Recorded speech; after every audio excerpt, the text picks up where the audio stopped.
Kumusta mga kaibigan? Ito ang Valvar Channel. Ngayon, ipapakita ko kung paano i-download at i-install ang Dolby Atmos sa Windows 10 at 11. Punta tayo sa Play Store. I-type Dolby Access sa search, tapos i-click ang Get. Pagkatapos, buksan ang app. Ayun, may mga produkto rito, pwedeng gamitin ng libre sa headphones sa loob ng 7 araw. Pwede ring mag-install ng theater. May mga settings din dito. Oo.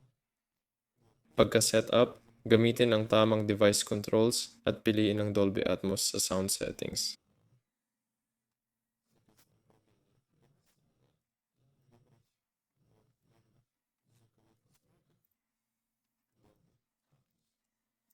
Ayan o, yun lang yun. Ako si Valvar. Paalam sa lahat.